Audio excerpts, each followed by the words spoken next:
বাবার কাছে সন্তানের লাশ। এই পৃথিবীর মধ্যে আসার একটা সিরিয়াল আছে, যার কোনো সিরিয়াল নাই। বাবা জিন্দা, সন্তান নাই, সন্তান জিন্দা, বাবা নাই। দাদা জিন্দা, নাতি নাই। কি জন আজকের মাহফিলে বাবারে হারায় কান্দে, আজকে কি জন মারে হারায় কান্দে। আমার নবী ডাক দিয়ে বলে, সাহাবীরা রে, তোমাদেরকে আমি এমন একটা ব্যবসার কথা বলবো। সাহাবীরা বলে, ইয়া রাসূলুল্লাহ, ইয়া হাবিবাল্লাহ, কি সেই ব্যবসা? নবী বলেন, সাহাবীরা রে, তোমাদের বাড়ি যাদের আব্বা মা জিন্দা আছে, শুধু সালাম দিবা, আসসালামু আলাইকুম মা, আসসালামু আলাইকুম বাবা। তোমার আমলনামায় একটা কবুল হজের সব লেখা হয়ে যাবে। জোরে জোরে চিল্লায় বলা যাবে না মারহাবা। আজকে যাদের মা নাই, যাদের বাবা নাই রে, যার মারে হারাইলাম, বাবারে হারাইলাম, এই দুনিয়ার মধ্যে এমন কে যেন পাগল আছে, মা বাবা কেউ নাই। নবীজির সাহাবীরা চোখের পানি ছেড়ে কান্দে। কথাগুলো মনে রাখবেন বাবা। আস্তে আস্তে আলোচনায় যায়, ধীরে ধীরে যায়, গলাটাও পরিষ্কার হোক, আপনাদেরও ভিতরে প্রেম ঢুকে যাক। আল্লাহ গোলামদের জীবনের গুনাহগুলো মাফ করে দিয়ে জোরে বলো আমিন। নবীজির সাহাবীরা কান্দে, নবীর সামনে থেকে ধীরে ধীরে সাহাবীরা উঠতে লাগলো। নবীজি চিন্তা করে, আমার সাহাবীরা তো কোনোদিন ওঠে না। আমি যখন আলোচনা করি সাহাবীরা নিরাপত্তা পালন করে, কিন্তু আজকে সাহাবীরা এত বড় একটা ফজিলাতের কথা শুনিয়ে কেন উঠে যায়? নবীজি যা দেখে সাহাবীদের চোখে পানি, সাহাবীরা চোখের পানিগুলো ছেড়ে ছেড়ে কান্দে। নবীজি বলে, তোমরা কেন কান্দো? নবীজি বলে, তোমরা কেন কান্দো? সাহাবীরা বলে, নবী গো, আজ থেকে 3 দিন আগে আমার মা বিদায় হয়ে গেছে, আজ থেকে 1 সপ্তাহ আগে আমার বাবা বিদায় হয়ে গেছে। এত বড় আমলের কথা যদি জানতে পারতাম, এই ফজিলত আমরা হারায় ফেলেছি। আজকে আমাদের ঘরের মধ্যে বাবা নাই রে,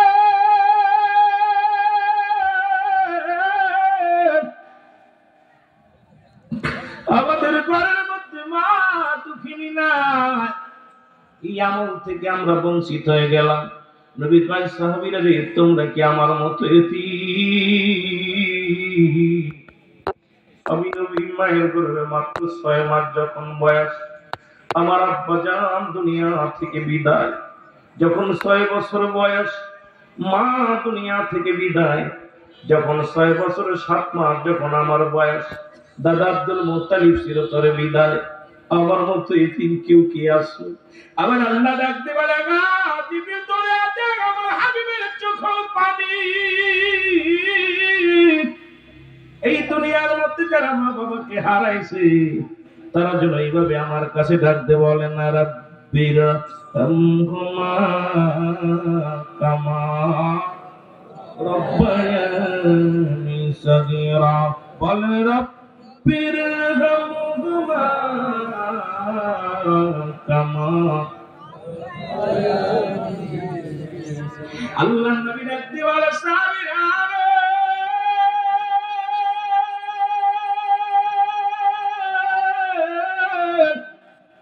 আমার রব্বে কারীম ডাকতে বলে, আমার রব, আমার প্রতিপালক, আমার পিতামাতার সগীরা গুনাহগুলো মাফ করে দাও, কবিরা গুনাহগুলো মাফ করে দাও, জানা গুনাহগুলো মাফ করে দাও, অজানা গুনাহগুলো মাফ করে দাও। আল্লাহ, আমার পিতামাতা যেমনি আমাদের লালন পালন করেছে, তদ্রূপ ভাবে তুমি তোমার রহমতের খুলে তাদের তুলে নাও। জোরে বলো মারহাবা, আর জোরে বলো মারহাবা। এ দুনিয়ার মুসলমান, আজকে যারা মারে হারাইলাম, বাবারে হারাইলাম, মাহফিলে এসে কোন পাগলের চোখে যেন পানি। এটা আনন্দের জায়গা না, গালির জায়গা না।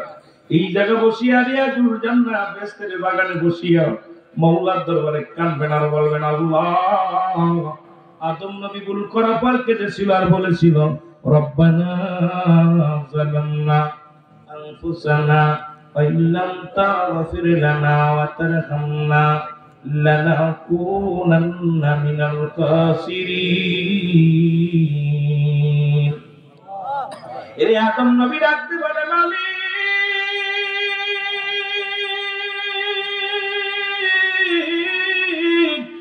আমি আদম জালিমদের অন্তর্ভুক্ত হয়ে গেছি, আমার তুমি ক্ষমা করে দাও। আরে মুসলমান, সব নবীরাই কাটলেন পাপের ভয়ে, গুনার ভয়। আমরা কেমন মুসলমান নিষ্ঠুর হয়ে গেছি, চোখে পানি আসে না। এই দুনিয়া আমাদের এমন ভাবে ধরে ফেলছে, দুনিয়ার মায়ায় এমন ভাবে পড়ে গেছি, আমাদের চোখে পানি আসে না রে মুসলমান। এর একটাই কারণ হলো আমাদের ভিতরে হারাম হালাল সব মিশ্রিত হয়ে ঢুকে গেছে। এই জন্য আমার রব্বুল কারীমের প্রতি ভয় নাই, মরণের প্রতি ভয় নাই, কবরের প্রতি ভয় নাই। জোরে জোরে চিল্লা বলা যাবে না আল্লাহু আকবার। যাইতে পারলাম না মদিনা, দেখতে পারলাম না মদিনা, যাইতে পারলাম না মদিনা। আরো জোরে বলেন মদিনা, যাইতে পারলাম না মদিনা। আমি অসহায়তা এত দূরে রই, আমি অসহায়তা এত দূরে রই, দূর থেকে সালাম জানাই, বলো দূর থেকে সালাম জানাই। মদিনায় যাইতে পারলাম না মদিনা, দেখতে পারলাম না মদিনা, যাইতে পারলাম না মদিনা, দেখতে পারলাম না। একটু ভালোবাসা দিন, আমরা আলোচনায় ডুব দিই, মজা লাগবে। আমার ভিতরে কোনো জ্ঞান নাই, বুদ্ধি নাই, মহব্বত নাই, এলেম নাই। আপনাদের দোয়া থাকলে হয়তো কিছু কথা বলতে পারবো। মহব্বতে বললেন মদিনায় যাইতে পারলাম না মদিনা, দেখতে পারলাম না। মদিনার নাম কত মধু,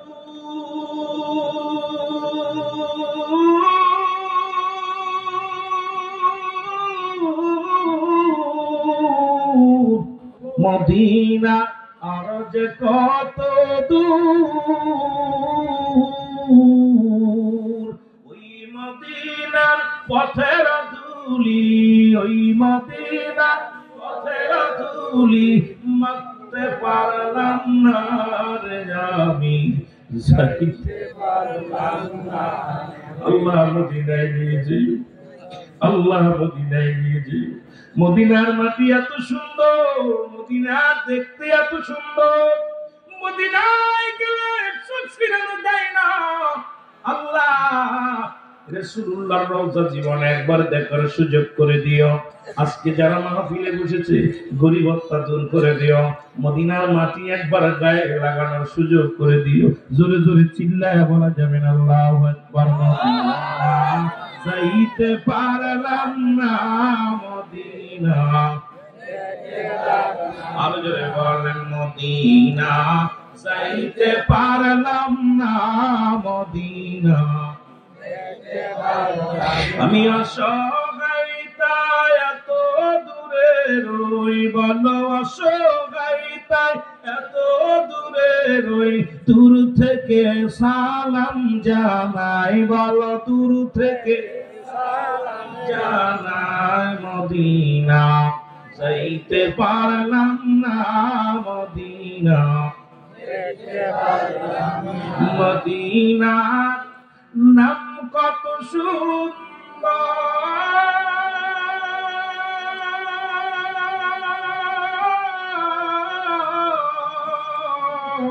মদিনা কের সে অন্তর।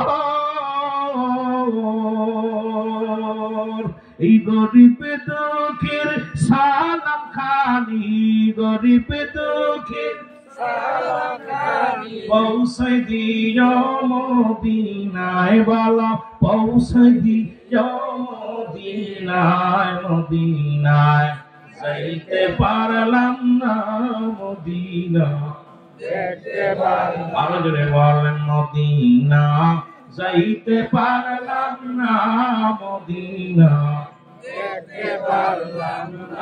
মদিনার উবাল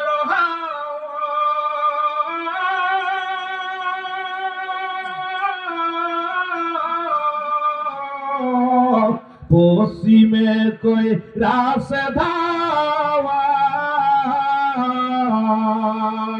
শেরপুরবাসীর সালাম খানি শেরপুরবাসীর সালাম খানি পৌঁছাই দিও মদিনায় ভালো পৌঁছাই দিও মদিনায় মদিনায় যাইতে পারলাম না মদিনা দেখতে পারলাম না এ দুনিয়ার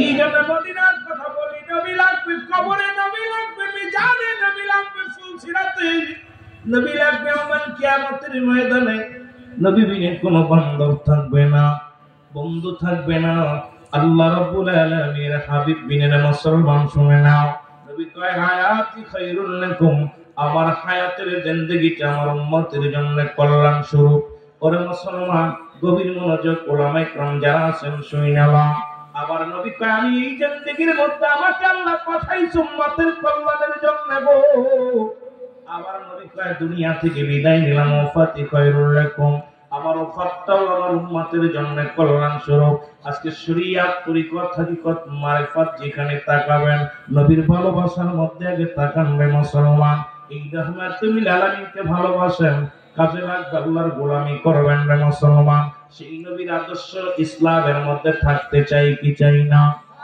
আরো জোরে বলেন চাই কি চাই না এটা মহব্বতে বলেন চাই কি চাই না নবী রাহমাতুল আলামিনের কাছে খবর আসলো নবী গো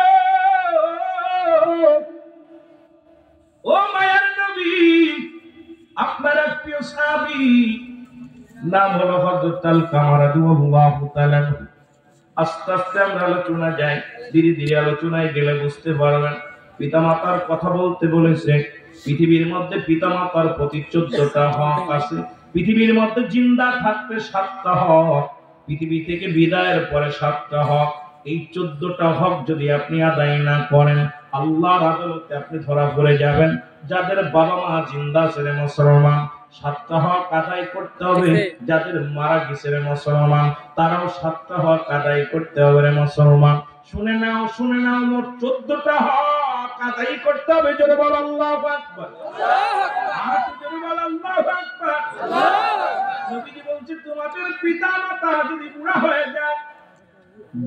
হয়ে যায় খবরদার তাদের কুশব্দ করো না কারণ তাদের বুড়া বলে গালি দিও না বুড়ি বলে গালি দিও না এই দুনিয়ার মধ্যে পিতামাতা যদি অসন্তুষ্ট হয়ে যায় আল্লাহ রাব্বুল আলামিন অসন্তুষ্ট হয়ে যাবে আল্লাহ রাব্বুল আলামিন বেজার হয়ে যাবে মুসলমান শুনে নাও আজকে পিতার হাতে পুত্র সন্তান কোন পুত্র আপনারা দেখছেন কিছুদিন আগে মুসলমান সন্তান বাবাকে হত্যা করেছে এই পৃথিবীর মধ্যে 5 টুকরা করে সন্তান হত্যা করে দুনিয়া থেকে বিদায় করে দিয়েছে কত বৃদ্ধ মা দুনিয়ার মধ্যে সন্তানের যন্ত্রণায় কাঁদে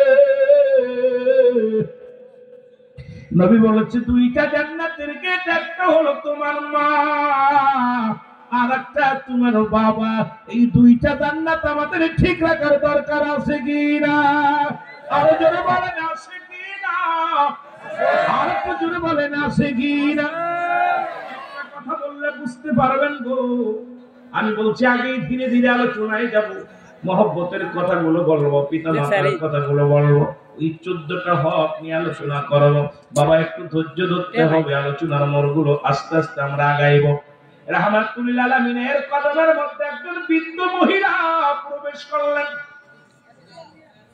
নবীজি ওই মহিলাকে দেখে রাসূলুল্লাহ দাঁড়াইলেন সুবহানাল্লাহ রাসূলুল্লাহ চাদর মোবারক বিছায়া দিলেন মসজিদের মধ্যে রাসূলুল্লাহ চাদর মোবারক বিছায়া দিলেন মহিলা উরতের উপর ভর দিয়ে রাসূলুল্লাহর উরতের উপর ভর দিয়ে চাদরের উপরে বসলেন আবার রাসূলুল্লাহর কানে কানে কি যেন বলে গেলেন বলে যখন বৃদ্ধ মহিলা রওনা হয়ে গেল আমার নবীজি দাঁড়ায়া রয়েছেন মা জননী মুসলমান যতক্ষণ পর্যন্ত বৃদ্ধ মহিলা আড়াল হলো না, আমার নবীজি ততক্ষণ পর্যন্ত দাঁড়ায়া দাঁড়ায়া দেখতে লাগলেন। সাহাবীরা বলে, ইয়া রাসূলুল্লাহ, ইয়া হাবিবাল্লাহ, কে গো এই মেয়েটা যার সম্মানে আপনি যারা এত ইজ্জত করলেন, নিজের কাঁধের আপনার নিজের ব্যবহারিত রুমাল খানা বিছায়া দিলেন নবী গো। এই বৃদ্ধ মহিলা কে আমরা জানতে চাই। আবার আপনার উন্নতির পর ভর দিল, আপনার কানে কানে কথা বললো, নবী তো একটু জানতে চায়। আমার নবী চোখের পানি ছেড়ে দিয়া বলে, সাহাবীরা রে, ইনি হলো আমার দুধমা হালিমা তুসাদিয়া। জোরে জোরে চিল্লায় বলা যাবে আল্লাহু আকবার।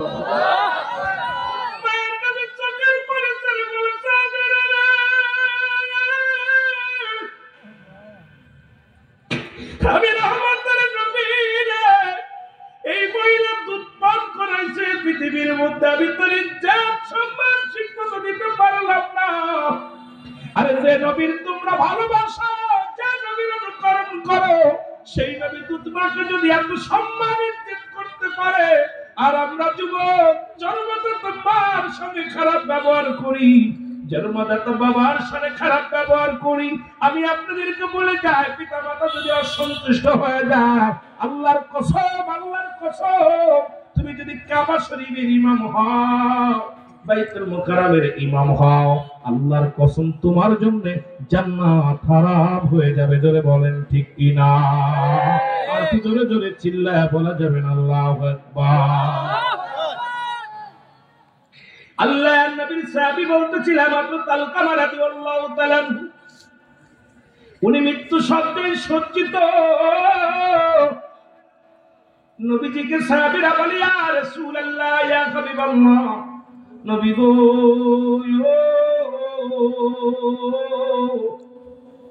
আজ কিছুদিন যাবত হলো আলকামা মৃত্যু সজ্জায় বড় কষ্ট পায়, মৃত্যু হয় না, কালেমা পড়তে পারে না। আল্লামা মুফতি আমজাদ আলী সাহেব একটা কিতাব লেখেন, কিতাবের নাম বায়ানে শরিয়াত। এই কিতাবের মধ্যে লিখতে যা বললেন, দুনিয়ার মানুষ শোনো, মানুষ যখন সাধারণ মৃত্যুবরণ করে, 70টা তাজা উটের গায়ের চামড়া জবাই না করিয়া উল্টো দিকে টান দেয়া লবণ আর মরিচ লাগা দিলে যতটুকু যন্ত্রণা হয়, এর চাইতে 70 গুণ যন্ত্রণা হয় একটা মৃত্যু, সাধারণ মৃত্যু। এখন আমরা মরণকালে পায়খানা করে দিই, আমরা মরণকালে প্রস্রাব করে দিই, আমরা মরণকালে যে কথা বাইরে গেছে, মরণকালে চোখ দুটি বড় বড় হয়ে গেছে, তাদের মৃত্যুটা কত কঠিন হয়েছে রে বাবা। এই মৃত্যুর পেয়ালা পান করতে হবে, এর মধ্যে কোনো সন্দেহ নাই। জোরে জোরে চিল্লায় বলা যাবে না ঠিক কি না? জোরে জোরে চিল্লায় বলো আল্লাহু আকবার। তুই কার কার একটু হাত দুখানে তুলে দেখা। কুরআনুল কারীমের মধ্যে যতগুলো সূরা আছে সব আপনি অস্বীকার করতে পারেন, একটা ছোট্ট বাদন এত অস্বীকার করতে পারবেন না। কুল্লু নাফসিন যায়কাতুল মাউত। মেরকাত সূরা মেরকাতের 10ম খণ্ড 722 নম্বর পৃষ্ঠা, তাফসীরুল বায়ান 5ম খণ্ড 524 নম্বর পৃষ্ঠা। রাসূল বলেন, লা ইয়া মাউত, আল্লাহ কয় প্রতিটা প্রাণীর মৃত্যু স্বাদ গ্রহণ করতে হবে। রাসূল কয়, লা ইয়া মাউত, আল্লাহর প্রিয় মাহবুব বান্দা যদি হতে পারো রে মুসলমান, একবার যদি আল্লাহ ওয়ালা হতে পারো, এই জিন্দেগি তোমার ভালা, এই দুনিয়া থেকে বিদায়ের পরে তোমার দাম, তোমার ইজ্জত বেড়ে যাবে। জোরে জোরে চিল্লায় বলা যাবে না মারহাবা। আর জোরে জোরে চিল্লায় বলা আল্লাহু আকবার। জিকির করেন সুবহানাল্লাহ, আলহামদুলিল্লাহ, লা ইলাহা ইল্লাল্লাহ, সুবহানাল্লাহ, আলহামদুলিল্লাহ, লা ইলাহা ইল্লাল্লাহ, লা ইলাহা ইল্লাল্লাহ, ও মুহাম্মাদুর রাসূলুল্লাহ, লা ইলাহা ইল্লাল্লাহ। এর মুসলমান, দুনিয়ার মুসলমান শুনে নাও গো,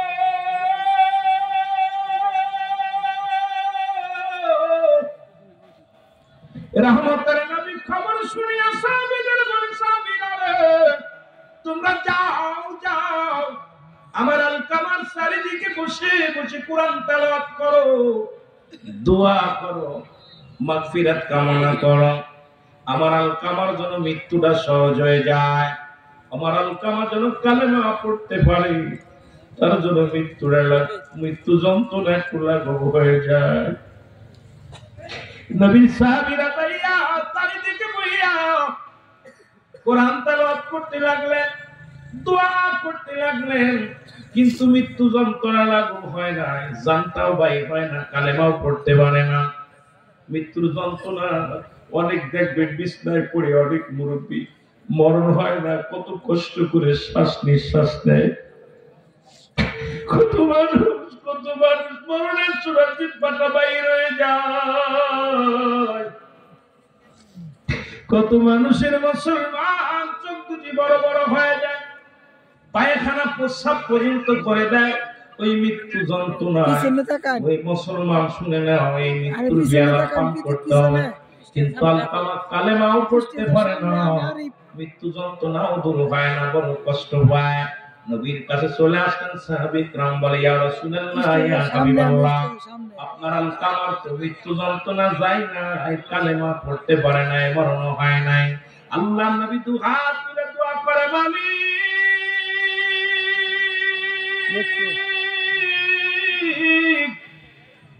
তুমি আমার আলকামারে মাফ করে দাও, আমার আলকামারে মাফ করে দাও, আল্লাহ তুমি আমার আলকামারে মাফ করে দাও। আমার আল্লাহ বলে, হাবিব হাতটা নামায় নাও, আজকে দোয়া কবুল হইতো না। কারণ পৃথিবীর মধ্যে জনম দুঃখিনী মা কোন জিন্দা, বুড়া মা জগতের মধ্যে জিন্দা। ওই জনম দুঃখিনী মা, ওই জনম দুঃখিনী মা দুনিয়ার মধ্যে জিন্দা। যতক্ষণ পর্যন্ত মায়ের তাকে ক্ষমা করবে না, আমি রব্বি করিম তারে ক্ষমা করতে পারি না। জোরে জোরে চিল্লায় বলা যাবে না আল্লাহু আকবার। আমি যদি যাই গো মারা, আমি যদি যাই গো মারা বিদেশের মাটিতে, লাস্টায় আমার পৌঁছাই দিও মায়েরি কলেতে, বলো লাস্টায় আমার জোরে জোরে বলেন, ওরে আমি যদি যাই গো মারা, আমি যদি যাই গো মারা বিদেশের মাটিতে, লাস্টায় আমার পৌঁছাই দিও মায়েরি কলেতে, বলো লাস্টায় জন্মের পরে যে কলেতে রাখছে আমার মা, সেই কোলেতে মাথা রেখে বিদায় নিতে চাই আমি, সেই কোলেতে মাথা রেখে বিদায় নিতে চাই। মায়ের দেখলে আমার মুখখানি, মায়ের দেখলে আমার মুখখানি শান্তি পাবে কলিজায়, লাস্টায় আমার পৌঁছাই দিও মায়েরই বুকে, বলো লাস্টায় আমার। সবাই আফসোস করে বলেন, ওরে আমি যদি যাই গো মারা, আমি যদি যাই গো মারা বিদেশের মাটিতে, লাস্টায় আমার পৌঁছাই দিও মায়েরই বুকেতে, বলো লাস্টায় পারাপতি আইসায় আমার দেখবে মুখখানি, ফেলিবে সবাইকে দে চোখেরই যে পানি। ওরে মায়ের শান্তি পাবে মুখখান দেখে, মায়ের শান্তি পাবে মুখখান দেখে, শান্তি পাবে কলিজায়, লাস্টায় আমার পৌঁছাই দিও মায়েরই কলেতে, বলো লাস্টায়। ওরে আমি যদি যাই গো মারা, আমি যদি যাই গো মারা বিদেশের মাটিতে লাশটায় আমার পৌঁছাই দিও মায়েরই কলেতে বলো লাশটায় দুঃখে থেকে চিরদিনই সুখে রাখতো আমার মা সেই মায়ের ভাই তুমি দুঃখ দিও না দুঃখে থেকে সুখে তোমায় রাখতো তোমার মা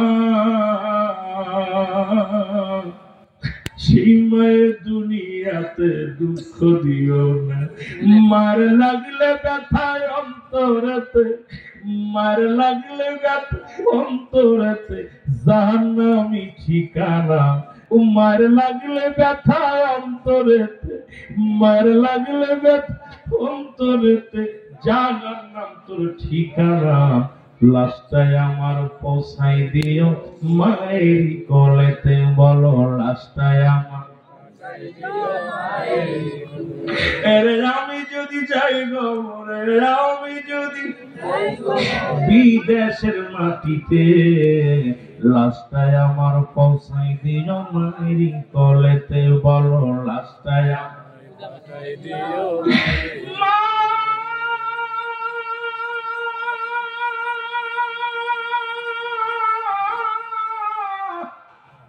দুঃখিনী মা বাবা মা বাবা ধরে বলো আল্লাহু আকবার রহমতের নবী ডাকতে বলে মালিক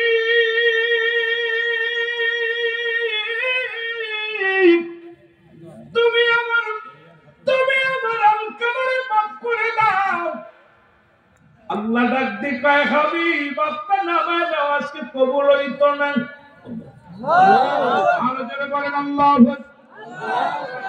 কারণ দুঃখিনী মা দুনিয়ার মধ্যে জিন্দা নবীজি হাতটা নামায় ফেললেন এক দড়ি রওনা হয়ে গেলেন যা সালাম দা আসসালামু আলাইকুম ইয়া খায়রাল বাইতি ঘরের ভিতর থেকে উত্তর আসো আলাইকুম আসসালাম নবী ডাক দিয়ে বলেন মা গো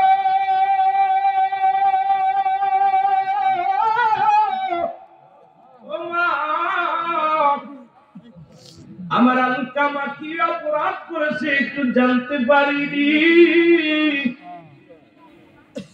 মা দুঃখিনী বলে বাবা আমার আলকামা জীবনে এক ওয়াক্ত নামাজ ছাড়ে নাই আলকামা জীবনে একটা রোজা কাজা করে নাই আলকামা জীবনে একটা অন্যায় করে নাই আলকামা জীবনে একটা মিথ্যা বলে নাই আমার নবী কয় মা গো তাহলে আমার আলকামার এত কষ্ট কেন মৃত্যু সজ্জায় আমার নবী বলার পর জনম দুঃখিনী মা বলে বাবা আমার আলকামা সারা জীবন বইয়ের পরামর্শ শুনতো আমি দুঃখিনী মাকে মূল্যায়ন করতো না আমি যেটা বলতাম সেই কথাই মূল্যায়ন করতো না আরে যুবক শুনেলা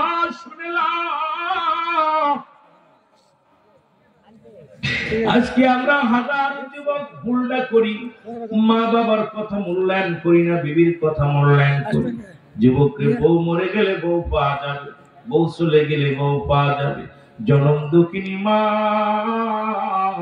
একবার যদি হারায় ফেলি বাবারে যদি হারায় ফেলি এত বড় নিয়ামত আর ভাবি না গাড়ির মধ্যে লেখা দেখি মা বাবার দোয়া বাড়ির মধ্যে লেখা দেখি মা বাবার দোয়া আরে আল্লাহ কসম করে বলি শোন পৃথিবীর মধ্যে মা বাবা দোয়া করলে যদি গাড়ির মালিক হওয়া যায় বাড়ির মালিক হওয়া যায় আমি সিদ্দিকী সাহেব বলে যাই মা বাবা দোয়া করলে আল্লাহর জান্নাত পাওয়া যায় জোরে বলেন ঠিক কি না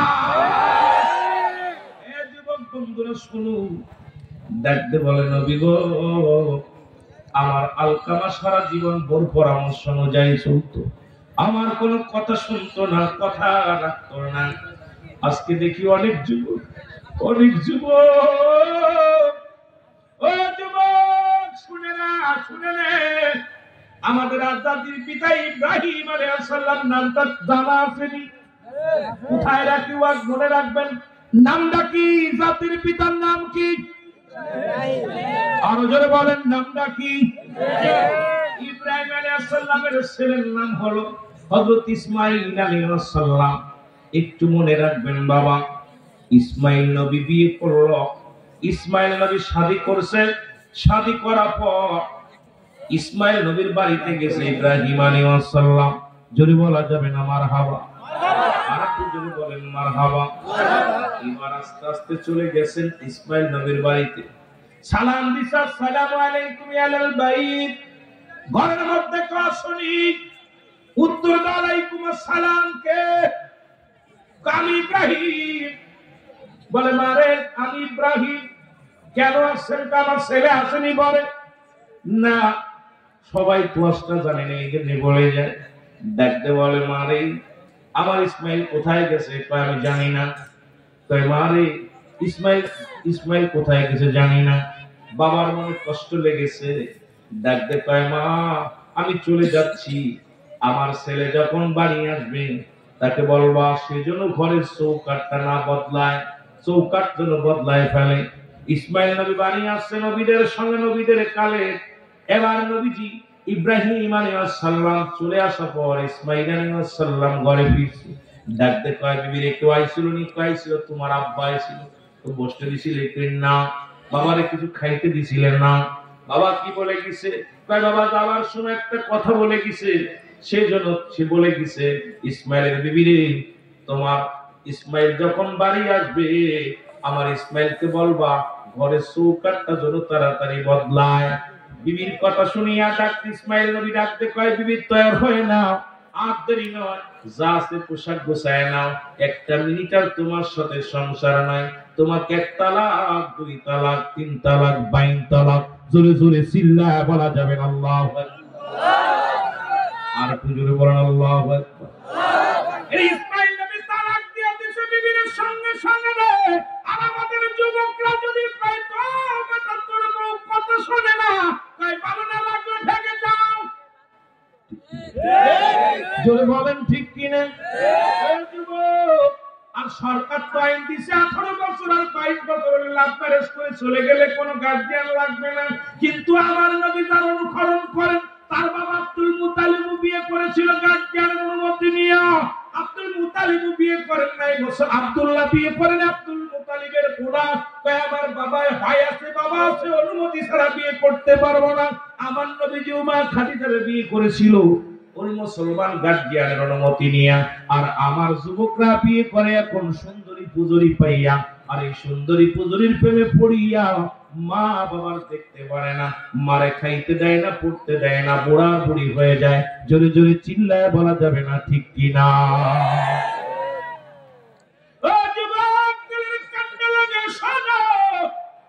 আবার কিছুদিন পরে ইসমাইল নবী আবার দেখে শুনে একটা বিয়ে করলো। আবার কিছুদিন পরে ইব্রাহিম আলাইহিস সালাম আস্তে আস্তে গুটি গুটি পায়ে চলে গেছে। সালাম আসসালামু আলাইকুম আলাল ভাই, কে আসো? ওয়ালাইকুম আসসালাম। কে? বলতেছে মা গো আমি ইসমাইলের বাবা। কইছে আব্বা জান ভিতরে আসেন তাড়াতাড়ি। বিটার বাবু ডাকতে বলেন আব্বা জান ভিতরে আসেন। সিনা মাদুরি বিছায়া দিছে, মাদুরির পরে বসছে, 2টা খুরমা এনে দিছে, খেয়েছে। ডাকতে বলে আব্বা জান আপনি উত্তপ্ত রোদের মধ্যে কেন এত কষ্ট করে আসছেন? আপনি যদি বলতেন আপনার ছেলেরে আমি পাঠায় দিতাম। আপনি আসছেন পায়ের মধ্যে ফুসকা পড়ে গেছে। বৌমা কেমন হয়, বিটার বউ কেমন হয় শুনে নাও বাবা। আব্বা জান আপনি আসছেন, আপনি কত কষ্ট করেছেন। ডাক দেখাই না রে মা, আমি দিনের পয়গম্বর দাওয়াত দিতে এসেছিলাম, ইসলামের দাওয়াত নিয়ে। মনে করলাম এই পথে যাইতেছি একটু দেখা করে যাওয়া যায়। মারে দেখা করে গেলাম। মারে একটু পানি দাও, আমি উযু করব। ইব্রাহিম আলাইহিস সালাম উযু করলেন, 2টি পা বিটার বয়সে ধোয়া দিলেন। ওই পা দুখানা নিজের আসল মোবারক দিয়া মুছায়া দিলেন। জোরে বলেন আল্লাহু আকবার। ইসমাইল নবীর বিবির শ্বশুরের পা দুখানা মুছায়া দিয়া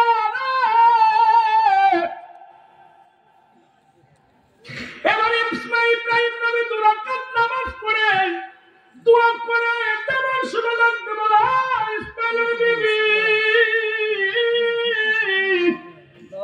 আমার ইসমাইল যখন ঘরে ফিরবে তুমি তাকে বলবা সেজন্য জীবনেও কোনোদিন ঘরের চৌকাঠটা না বদলায়।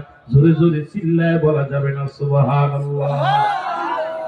ইসমাইল নবী ঘরে ফিরছে, ফিরা পর ডাক দে কয় বিবি রে কেউ আইছিল? কইছিল আমার আব্বা। খাইতে দিছিলেন? কয় স্বামীরে কি আছে ঘরের ভিতরে দিব। আমার আব্বা জানের মুখটা বড় বলি তৃষ্ণায় কাতর হয়ে গেছে, একটু পানি দিছি, 2টা কুরমা দিছি রে স্বামী, আর কি বা ঘরের মধ্যে আছে। কই বিবি রে আব্বারে কেন ঠেকাই রাখলা না? আব্বা কেন আমি বাবার জন্য প্রাণ টান করে। কয়েকবার স্বামী রে আমার আব্বা জান দিনের পয়গম্বর, সুতরাং তাকে ঠেকানোর সম্ভাবনায় কালেমার দাওয়াতে বাইর হয়ে গেছে। আরে এই কথা বলা পরে ডাকতে বলে বিবি রে আগে বলো নাই কেন আমার আব্বা জান? আরে মেয়ের সব দিলের কান্না লাগাছো, শ্বশুর শাশুড়ির সঙ্গে কেমন ব্যবহার করবি জাতির পিতার থেকে শেখ। ও দুনিয়ার যুবকের ইসমাইল নবীর থেকে শেখ, তার বিবি থেকে শেখ। জোরে জোরে চিল্লায় বল আল্লাহু আকবার। চোখের পানি ছেড়ে ইসমাইল নবী কান্দার কয় বিবি রে কতদিন হয়ে গেল আব্বারে দেখি না। আব্বার জন্য মনটা বড় আনছান করে, বড় মায়া লাগে। ডাক দে কয় বিবি রে ও বিবি বাবারে কতদিন দেখি না। সেদিনের পয়গম্বর সে তো বসে থাকার সময় নাই, রওনা হয়ে গেছে। যাবার সময় কিছু বলে গেছিনি? কয় হ্যাঁ আব্বা জান যাবার সময় বলে গেছে ইসমাইলের বিবি আমার ইসমাইল ঘরে আসলে তাকে বলবা জীবনেও কোনদিন যেন ঘরের চৌকাঠটা না বদলায়। জোরে জোরে চিল্লায় বলা যাবে না আল্লাহু আকবার। ইসমাইল নবী একটা চিৎকার করে বলে বিবি আমার আব্বা করে আমার জন্য ও বিবি বড় নিয়ামত বানায় দিছে রে। ও বিবি আয় আয় তোর জীবন ধন্য, আমার বাবা তোমার জন্য বড় নিয়ামত হয়ে এসেছিল। জোরে জোরে চিল্লায় বলা যাবে আল্লাহু আকবার। আমি যুবকদের বলি বাবা যদি ডাক দেয়, মা যদি ডাক দেয়, ফরজ নামাজ ব্যতীত সুন্নাত নফল নামাজ ছেড়ে দাও, দ্বিতীয়বার যেন ডাকা না লাগে। ডাক দিছে রুহুল আমিন নামাজে দাঁড়াইছো, সুন্নাত নফল নামাজ ছেড়ে দাও, দ্বিতীয় ডাক দিলে তোমার মায়ের কষ্ট হবে, তোমার বাবার কষ্ট হবে। এই বাবা মার কথা বলতে যায় অনেক কথা চলে আসবে। এদিকে রাহমাতুল লিল আলামিন মনে আসেনি বাবা? জোরে বলো আল্লাহু আকবার। নবীজি বলে মা তুমি আমার আলকামারে মাফ করে দাও। জোরে বলো আল্লাহু আকবার। আমার আলকামারে তুমি ক্ষমা করে দাও। বলে না আমার মনে বড় ব্যথা, আমি তারে মাফ করতে পারবো না। আমার নবী কয় সাহাবীরা রে আগুন নিয়ে আয়, আমার আলকামার আগুনে পোড়ায়া দুনিয়া থেকে বিদায় করে দিব। কারণ ইন্তেকালের পরেই তো জাহান্নাম, ইন্তেকালের পরেই তো জাহান্নাম, ওই জাহান্নামে চলে যাবে। সুতরাং এই দুনিয়া থেকেই পুরায় ভস্ম করে দিই। সাহাবীরা খড়ি আনলেন, আগুন নিয়ে আসলেন, চিতা বানানো হলো। আলকামার দেহটা নবী কয় আলকামার দেহটা ধরে টেনে হিসড়ে নিয়ে আগুনের মধ্যে পোড়ায়া দাও। সাহাবীরা যখন আলকামার দেহখানা ধরতে গেছে, ভিতর থেকে জনম দুঃখিনী মা একটা চিৎকার দিয়ে বলে নবীর সাহাবীরা রে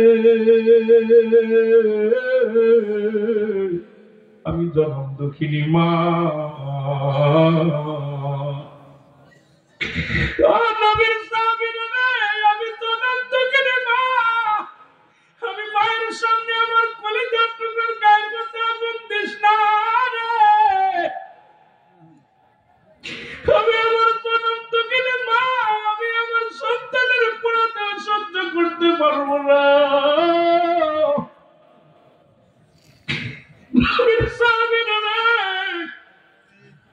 আমার আলকামারকে আগুন দিস না। জীবনে যত ভুল করেছে আমার আলকামা আমি সব মাফ করে দিলাম। জোরে জোরে চিল্লায় বলা যাবে না আল্লাহু আকবার। জনম দুঃখিনী মা যখন মাফ করে দিছে, আলকামা জবান দিয়ে কালেমা পড়েছে লা ইলাহা ইল্লাল্লাহু মুহাম্মাদুর রাসূলুল্লাহ সাল্লাল্লাহু আলাইহি ওয়াসাল্লাম। জোরে জোরে চিল্লায় বলা যাবে না মারহাবা। মা বাবা তোর আপন তাদেরকে খর যতন, মা বাবা তোর অতি আপন, তাদেরকে কর যতন, মার কলি জায়গা দিলে আল্লাহ সহে না, আল্লাহ নবীজির দয়া তারা পাবে না। বাইরে আল্লাহ নবীজির দয়া, আরো জোরে বলেন আল্লাহ নবীজির দয়া। মা বাবার কথা মতো যেজন চলে না, বলো মা বাবার কথা মতো যেজন চলে না, আল্লাহ নবীজির দয়া তারা পাবে না। বাইরে আল্লাহ নবীজির দয়া, জোরে জোরে চিল্লায় বলেন আল্লাহ নবীজির দয়া। এ যুবক শুনে নাও, আপনারা অনেক কথা আছে, বলতে গেলে অনেক কথা চলে আসবে। রাসূলের সাহাবী আবু হুরায়রা রাদিয়াল্লাহু তাআলা ওয়াজটা তো সবাই শুনেছেন, আমি কথাগুলো বলি বাবা। নবীজি রাসূলের দরবারে নালিশ দিলেন, ইয়া রাসূলুল্লাহ আমার মা। আবু হুরায়রা কাঁদতেছেন, নবীজির সামনে দাঁড়ায় দাঁড়ায় কাঁদতেছেন। নবী আবু হুরায়রা, রে তোমার চোখে কেন পানি? বলে আমার মা মেরেছে। কে মেরেছে? জোরে বলেন মারছে কে? আরো জোরে বলেন মারছে কে? মা মেরেছে। নবীজির চোখ দুটি লাল হয়ে গেল। আবু হুরায়রা, তোমার মা মেরেছে, তুমি আমার কাছে নালিশ দাও। আবু হুরায়রা বলে, নবী গো, আল্লাহর কসম করে বলি, আমার মার বিরুদ্ধে আমি নালিশ দিই না। আমার মা আমাকে মারছে, শুধু এই কথা বললাম নবী গো। আমার মায়ের বিরুদ্ধে কোনো অভিযোগ নাই, কোনো নালিশ নাই। আবু হুরায়রা বলার পর নবী বললেন, তুমি কেন তোমার মায়ের বিরুদ্ধে অভিযোগ দিলে? আর কেনই বা তোমারে মারলো? বলি, ইয়া রাসূলুল্লাহ, ইয়া হাবিবাল্লাহ, আমি আপনার কদমে আসি, এই জন্য আমার আব্বা মা মারছে আমাকে। কারণ মুহাম্মাদের কদমে আসি এটা মানতে পারে না, এই জন্য আমাকে মারছে। আমার নবী আবুর বলে, আবু হুরায়রা, তুমি তোমার মা আর বিরুদ্ধে নালিশ দাও আমার কাছে। বলি, ইয়া রাসূলুল্লাহ, আমি নালিশ দিই না, আমি জানি আপনার দোয়া করলে আমার মা হিদায়াতের মধ্যে আসবে। আমার নবীজি দোয়া করতে লাগলেন, আবু হুরায়রা দৌড় শুরু করে দিলেন। জোরে জোরে চিল্লায় বলা যাবে না আল্লাহু আকবার। আবু হুরায়রা একটা ভদ্র মানুষ, একটা ভালো মানুষ, নবীর সাহাবী, এত জোরে দৌড় শুরু করেছে, সাহাবীরা মনে করছে আবু হুরায়রা পাগল হয়ে গেছে। জামা পিছন থেকে জামা টান দেয়, জামা ছিঁড়ে যায়। আবু হুরায়রার হাত ধরে কেউ ঠেকাইতে পারে না। নবী ডাক দেয়, পিছন থেকে ডাক দেয়, আবু হুরায়রা দাঁড়াও। বলে গিয়া পিছনে দাঁড়ায়, বলে সাহাবীরা বলে, আবু হুরায়রা দাঁড়াও।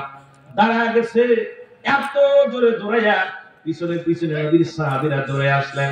দেখে আবু হুরায়রা ঘরের দরজায় এসে ডাক দেয়, বলে মা, ও আমার মা। ভিতর থেকে আবু হুরায়রার মা ডাকতে বলে, ও আবু হুরায়রা, শোন বাবা শোন, আমি তোরে মেরে ভুল করেছি, তুই তো খারাপ জায়গা যাস নাই, কারণ তুই তো আল্লাহর নবীর কদমের মধ্যে গেছিস। বাবা একটু দেরি কর, একটু দেরি কর, আমি গোসল করে পবিত্র হয়ে তোর সামনে আসবো। বাবারে, আমার মুহাম্মাদের কদমে নিয়ে যাবি, আমি কালিমা পড়ে মুসলমান হয়ে যাব। আমার নবীজির সাহাবীরা ডাক দেয়, আবু হুরায়রা, তুমি এত দূরে দৌড়লে কেন? বলে, আমি এই জন্য দৌড়াইছি, দেখি আমি আগে যাই নাকি আমার নবীর দোয়াটা আগে মার কাছে যায়। জোরে বল আল্লাহু আকবার। দুনিয়ার মানুষ নবীজির সাহাবীদের কথা বলতে গেলে কত কথা চলে আসে। এই মুসলমান শোনো, ওই মুসা আলাইহিস সালামের নাম শুনেছেন কি শোনেন নাই? জোরে বলেন, শুনেছেন কি শোনেন নাই? আজকে কিছু বাংলা ওয়াজ করে যায় গ্রামের মধ্যে, বাবা এত কঠিন ওয়াজ করবো না, একদম সহজ কথাগুলো বলে যায়, শুনে রাখো। নাম হযরত মুসা আলাইহিস সালাম, যিনি তুর পাহাড়ে মাওলার সঙ্গে দিদার করেছিলেন। আমার আল্লাহ রব্বে কারীমের কাছে ডাকতে বলে, আমার মাবুদ, আমি একজন নবী, আমি যদি মারা যাই আমাকে তুমি নিশ্চিত জান্নাত দিবা, তবে জান্নাতের মধ্যে কার আসনে আমার বসত বাড়ি হবে, আমার লগে তুমি কারে জান্নাতের মধ্যে দিবা আল্লাহ? তুমি একটু আমারে জানাইলে বেশি খুশি হতাম, তুমি আমার জানাইলে আমি উপকৃত হতাম। আমার রব্বে কারীম আল্লাহ রাব্বুল আলামিন ডাক দেখায়, মুসা রে, আমি তো তোমার নির্ধারিত করে রাখছি, তোমার সনে যাবে ওই মুসলমান। শুনে নাও, শুনে নাও, শেরপুরে বাজারে তিনি গোস্ত বিক্রয় করেন, ওই কসাই তোমার সাথে আল্লাহর জান্নাত, আমি আল্লাহর জান্নাতের মধ্যে থাকবে নিয়া জোরে জোরে চিল্লায় বলা যাবে না আমার হাওয়া আওয়াজ জোরে। কে থাকবে জান্নাতে? কসাই। মুসা নবী একদম গুসায় বলে, আল্লাহ কি শুনাই, আমি একজন নবী, আমার লগে থাকলে নবী থাকবো না, আমার বউগুলো আমার থাকবো, কিন্তু আমার লগে একজন কসাই থাকবে, তাও গরুর গোস্ত বিক্রি করে, এই কসাই আমার লগে থাকবে, এটা কেমনে হয়? আল্লাহ কয় তুমি কি দেখতে চাও না শুনতে চাও? মুসা কয় আল্লাহ শুনতেও চাই দেখতেও চাই। সুবহানাল্লাহ বলেন, আরো জোরে। এখন আল্লাহ বলে চলে যাবা ওই বাজারে, শেরপুর বাজারে দেখবা মোড়ের ভিতরে একটা গাছ আছে, ওই গাছের নিচেই একজন কসাই গোস্ত বিক্রি করতেছে, ওই কসাই যাই তোমার সাথে জান্নাতে যাবে। সুবহানাল্লাহ বলেন। কথার কথা বলতেছি, এবার মনে করেন না হুজুর আবার মুসা আলাইহিস সালাম পাড়া গেছে কসাই এই জায়গা, মানে কথার বুঝানোর জন্য বলতেছি। বেজাল বাজারের লোক থাকলে আবার কবে হুজুর এই জায়গা কি আইসেনি সত্যি, তাহলে বেজাল করবো না? কথা বলেন না কেন? মুসা আলাইহিস সালাম আস্তে আস্তে গুটি গুটি পায়ে চলে গেছেন ওখানে, যা দেখে একটা লোক গরু জবাই করে দৌড়ে জবাই করছে, জবাই করে শুনছে, শুইলা কলিজা এবং সুন্দর গোস্ত টুকরা কাইটা একটা কাপড়ের মধ্যে ডাইকা রাখছে, ডাইকা থেবস বিক্রি করা শুরু করছে। মুসা আলাইহিস সালাম কে আল্লাহ তুমি দিলা কসার লাগে জান্নাত দিবে, বা সোরের লগেও জান্নাত দিবে, তো গোস্ত। আল্লাহু আকবার বলেন। আল্লাহ কয় মুসা তুমি না দেখতে চাইছো আর শুনতে চাইছো, এখন তুমি বেদাল বাদাও কেন? দেখো, তুমি দেখছো শোনো, দেখাশোনা করো। দেখলো বাজারে গোস্ত সব বিক্রি করছে, বিক্রি কইরা গোস্ত টুকলা নিয়ে হাঁটা শুরু করলো। আস্তে আস্তে গুটি গুটি পায়ে যেয়ে বাড়ি গেল, বাড়িতে গোস্তটারে ভালো করে ধুইল, ধুইয়া পাতিলের মধ্যে দিয়ে রান্না চুলায় দিয়া, ভালো করে চুলায় দিয়া এইবার আরেকটা ঘরের মধ্যে গেছে, যায় দেখে মুসা আলাইহিস সালাম দেখে মাছি ভান ভান করতেছে, মাছিগুলো ধুয়ে মাছি, মা জননী পায়খানা কইরা পুরো দেহের মধ্যে মাখায় ফেলেছে। মুসা আলাইহিস সালাম দূর থেকে দেখে বুড়ি মানুষ, সেই বুড়ির গায়ের ময়লাগুলো হাত দিয়ে কষাই যায়, মুসায়া ধুয়াইয়া এইবার মায়ের মুখের মধ্যে একটা চুমা দিতেছে। আল্লাহু আকবার, আরো জোরে। মুসা আলাইহিস সালাম দেখতে লাগলেন ওই বুড়ি মানুষটার গায়ের মধ্যে ময়লা, সমস্ত ময়লাগুলো বুড়িমার ময়লাগুলো হাত দিয়ে মোছায়া দিল, এবার মুখের মধ্যে একটা সময় লাগায় দেয়, দিয়া বলতেছে মা একটু দেরি হয়ে গেছে, তোমার দেরি করে ফেলেছি মা গো, আজকে গোস্ত বিক্রি করতে একটু সময় লেগেছে মা, মা গো তুমি বুঝি কষ্ট পেয়েছো গো মা। রান্না শেষ, গোস্তগুলো নিয়ে পাতিলের মধ্যে নিয়ে জনম দুঃখিনী মা মারে কোলের মধ্যে উঠাইয়া, দুঃখিনী মারে কোলের মধ্যে উঠাইয়া এবার গোস্তগুলো মায়ের মুখের মধ্যে নরম বানায় ভালো করে ঘাড়ের মধ্যে দেয়, মা জননী খায়। পুরো খাওয়া হয়ে গেলে ডাকতে বলে মা আমার গায়ের মধ্যে গোস্ত চুরাইছি, গায়ের মধ্যে রক্ত লেগে আছে মা, মারে তুমি একটু শুয়ে থাকো, আমি গায়ের মহিলাগুলো পরিষ্কার করে আসি। এবার কষাই এবার বিছনার মধ্যে শুয়ে দিয়ে মাকে বলছে মা তুমি থাকো, আমি একটু গায়ের ময়লাগুলো পরিষ্কার করে আসি। জনম দুঃখিনী মা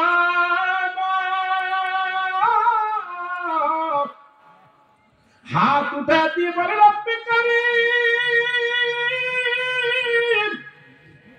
তোমার জান্নাত আছে আমি জানি গো, ও খোদা তোমার জান্নাত আছে আমি জানি, তোমার ওই জান্নাতের ভিতরে আমি চাই না যেতে, আমার জন্য জান্নাত চাই না, আমার কলিজার টুকরা কসাই ও আমার আল্লাহ, এই জামানার নবী মুসা আলাইহিস সালাম, আল্লাহ গো আমার কলিজার টুকরা কসাই রে মুসা আলাইহিস সালামের সঙ্গে জান্নাতে দিয়ে দিও। আরো জোরে আল্লাহ রাব্বুল আলামিন ডাকতে বলে মুসা, মুসা রে এখন দুঃখিনী মা আমার দরবার হাত উঠাইছে রে, ওই দুঃখিনী মা আমার দরবারে হাত উঠাইছে, আমি আল্লাহ কবুল করেছি। মুসা রে এই জন্য তোমার জান্নাত আমি মহিলার লগে দিয়েছি, ওই পুরুষের কসার লগে দিয়েছি, মুসা নবী ডাকতে আল্লাহ আমার জীবন ধন্য, এমন একজন মায়ের প্রেমিককে নিয়ে আমি জান্নাতের মধ্যে থাকবো, এমন একজন মায়ের পাগল সন্তান নিয়ে আমি জান্নাতের মধ্যে থাকবো।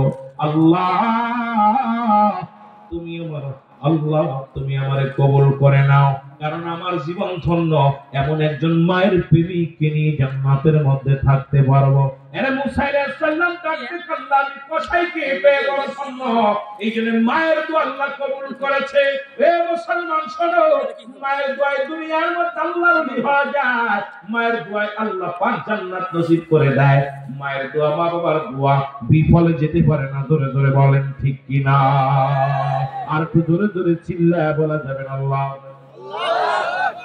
কথাগুলো বলতে যারা ওলি আল্লাহ প্রেম করেন তাদের কথা বলি, যাদের কথা কোরআনুল কারীমের মধ্যে সূরা ইউনূসের মধ্যে 11 নম্বর পারা 62 নম্বর আল্লাহ বলে সূরা ইউনূসের মধ্যে আল্লাহ সাবধান ইন্না নিশ্চয় আল ইন্নাহু আল্লাহর তরফ থেকে যারা ওলি হয় লা নাই খাউফুন শব্দের অর্থ ভয় ওলা যদি অবস্থান করো মদের উপরে জানুন তাদের কোনো চিন্তা নাই ভাবনা নাই। এমন একজন আল্লাহর ওলি হয়েছিল পৃথিবীর মধ্যে, মুসলমান শোনো, নাম হলো জুরাইস। জোরে বলো আল্লাহু আকবার। আর জোরে বলো আল্লাহু আকবার। জনমদুখিনী মা জুরাইস গভীর রাত্রে ইবাদত করে, বندگی করে গো, বড় বুজুর্গ পানা দেখায় ঘরের মধ্যে। মা ডাক দিছে জুরাইস, একবার নয় দুবার নয় রে বাবা, 3 বার ডাক দিছে, বাবা জুরাইস দরজা খোলো। দরজা খুলে নাই, ওই তাহাজ্জুদের নামাজ পড়ে। একটু আগে বলেছি নফল পড়ো, সুন্নাত পড়ো, যাই পড়ো তাড়াতাড়ি ছেড়ে দাও। মা ডাক দিলে দরজার মধ্যে টাক টাক করে বলে বাবা দরজা খোলো। দরজা খুললেন না। দুঃখিনী মা মনের দুঃখে বলে দিলেন বাবা আল্লাহ যেন তোরে পৃথিবীর মধ্যে জিনাকারী বানায়া দেয়। জোরে জোরে চিল্লায়া বলা যাবে না আল্লাহু আকবার। মনের দুঃখে বলছে তুই তো আমার দরজা খুললি না, কথা বললি না, আল্লাহ যেন তোরে এই দুনিয়া থেকে বেইজ্জতি করে দেয়। এত বড় বুজুর্গ, বিশাল বুজুর্গ, নাম ছিল জুরাইস। নাম কি? জুরাইস। বিশাল বুজুর্গ, খুব ইবাদত করতো, একা একা বইয়া বইয়া ইবাদত করতো। এরকম কিছু আছে মৌলবীরা ঢাকা শহরে বউ নিয়ে বাসা নিয়ে আসে, মা বাবা বাড়িতে কষ্ট করে, আর মা বাবার ওয়াজ করে অনেকে কান্দি, কিন্তু মা বাবার খেদমত করি না। শোনো বাবা কান লাগাইয়া, এবার জুরাইস কাঁদতেছে। জুরাইস বসে বসে আছে, হঠাৎ করে ওই এলাকার মধ্যে জুরাইস নাম খ্যাতি এত ভাবে অর্জন করে ফেললো যে জুরাইসের মধ্যে এত আমলধারী ব্যক্তি আর কেউ নাই। জগৎ বিখ্যাত একজন আল্লাহর ওলি, এত নাম করা একজন আল্লাহর ওলি হয়ে গেছে জুরাইস। আল্লাহু আকবার বলেন। ওই দেশের প্রেসিডেন্ট যিনি ছিল, ওই দেখলো দলে দলে মানুষ জুরাইসের দলে চলে যায়, খালি দলে দলে মানুষ ওনার দলভুক্ত হয়ে যায়। চিন্তা করে সর্বনাশ, কি করা যায়? ডাকলেন সবাইকে, যে কি করা যায় বলেন দি।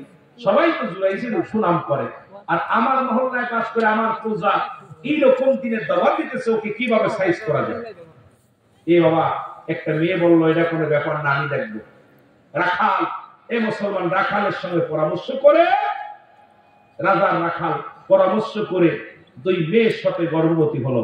মেয়েটার সাথে অবৈধ মিলন করে মেয়েটা গর্ভবতী হলো।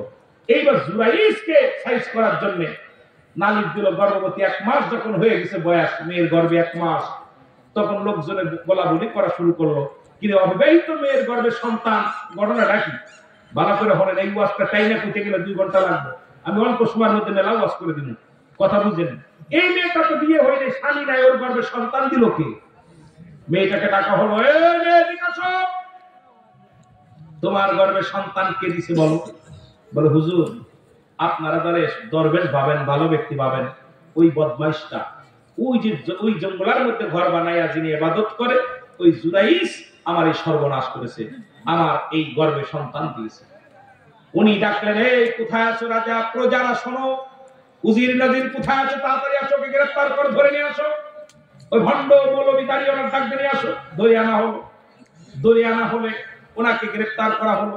ওনাকে জিজ্ঞাসা করা হলো, তুমি এমন একজন বুজুর্গ মানুষ এই সর্বনাশ করলে কেন?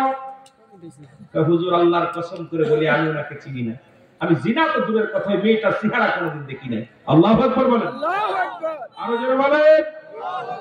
কয় জিনা তো দূরের কথা, আমি মেয়ে মানুষের মুক্তি জীবনে দেখি নাই।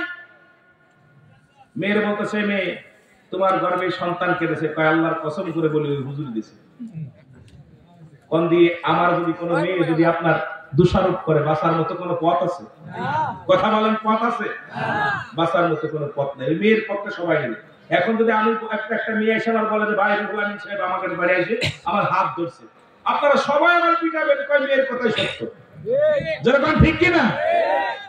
আমাদের দেশের যে অবস্থাটা সাক্ষী দিকে চলে সব হলেও হতে পারে, কিন্তু আমার এই কৌশিকে আমি ভাই ধরি না, এটা ধরছি, ওটাই সত্য। যেটা বলে ঠিক কিনা? জুরাইস তুমি জিনা করেছো বলে হুজুর জিনা তো দূরের কথা, আল্লাহর কসম আমি মেয়েটা চেহারা পর্যন্ত দেখি নাই, চেহারা পর্যন্ত দেখি নাই। আমার বাবারা মেয়েটাকে বললো হুজুর আমার সর্বনাশ উনি করছে। মুসলমান কি হবে? বলের সময় এটা যখন সাক্ষী দিচ্ছে সবাই বলতেছে হুজুর যে একটা মেয়ে নিজের এই সর্বনাশের কথা মিথ্যা বলতে পারে না, একটা কাজ করেন, জুরাইসকে শুলে চড়াইয়া দুনিয়া থেকে বিদায় করে দেন, ফাঁসি দিয়া দেন, না হলে দুনিয়া থেকে বিদায় করে দেন, না হলে কেলেঙ্কারি হবে আপনার, দুর্নাম হবে আপনার। জুরাইস চোখের পানি গুলটপ করে জমিনের মধ্যে ছেড়ে দিয়ে বলে রব্বি কারীম, জীবনে তো ওই মেয়েটার মুখ আমি দেখি না, কোন বেগানা নারীর চেহারা আমি দেখি না। আল্লাহ আজকে আমার এই অপবাদ নিয়ে দুনিয়া থেকে বিদায় হতে হবে। আল্লাহ আমি বুঝতে পেরেছি আমার মায়ের দোয়া কবুল হয়ে গেছে। মা বলেছিল জুরাইস রে যতই বুজুর্গ পানা করিস একদিন নারী কেলেঙ্কারি জিনার অপবাদ তোর জীবনে এসে যাবে। জোরে বলো আল্লাহু আকবার।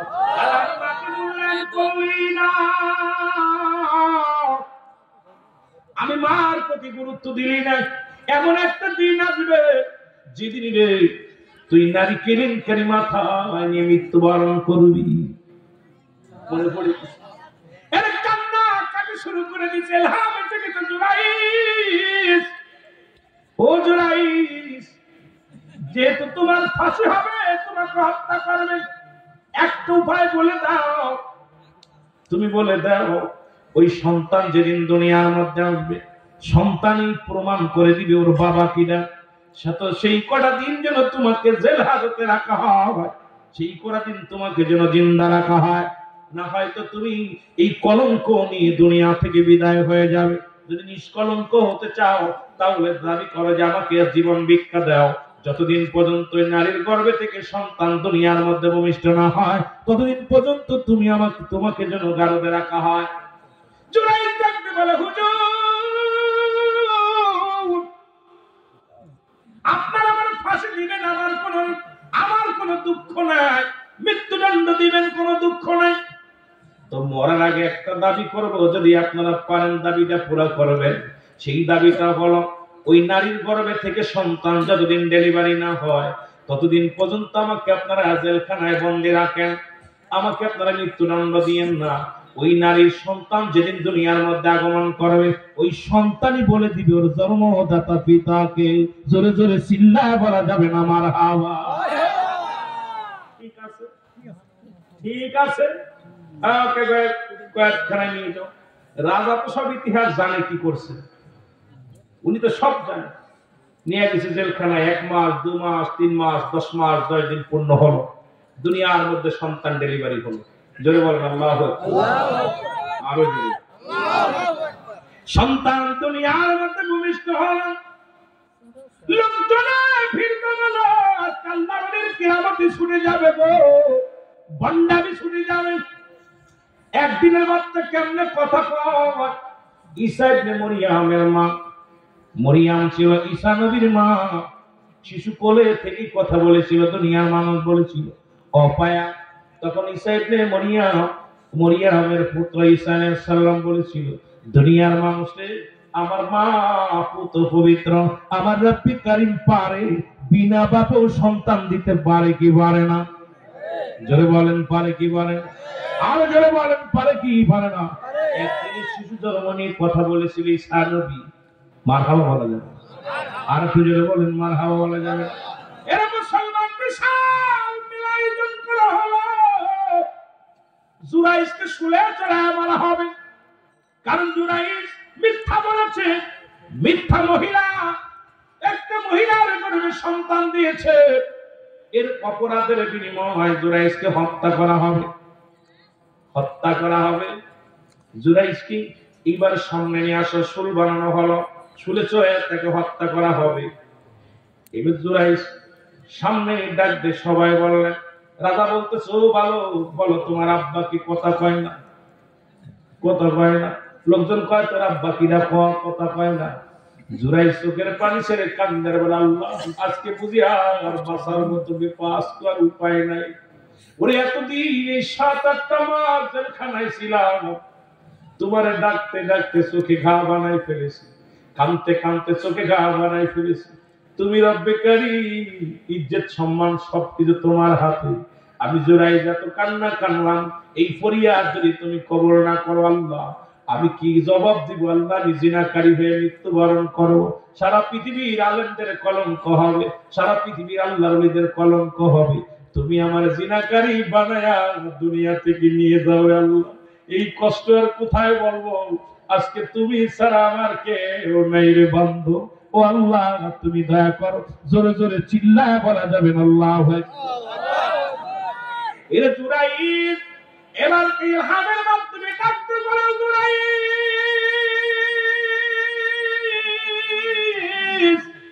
ওই বালক পৃথিবীর কারোর কথা শুনবে না, একমাত্র তুমি তার দিকে ইশারা করে বলো, বালক তোর জন্মদাতা পিতাকে বলে দিবে। পৃথিবীর রাজার কথা শুনবে না, মন্ত্রীর কথা শুনবে না, উজিরের কথা শুনবে না, একমাত্র তোমার কথা শুনবে। বাবা তুমি হাত উঠায়া দাও। জুরাইস ডাকতে বলেন, ও প্রজারা তোমরা শোনো, এখন ওই বালক কথা বলবে। সবাই আশ্চর্য হয়ে গেছে, এখন একদিনের বালক কেমনে কথা বলবে? জুরাইস হাতটা উঠায় বলে, বালক বলো তোমার বাবাকে।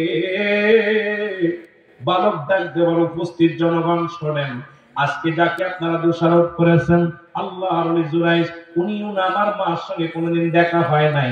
জিনা তো দূরের কথা, আমার মা রূপখানা কোনোদিন দেখে নাই। আমার আব্বা হলো আমার যিনি জন্ম দিছে রাজার পার্সোনাল রাখাল, ওনার মা আমার মা অবৈধভাবে মেলামেশা করেছে রাখালের সঙ্গে, আরে সব কিছুর মূলে হলো রাজা।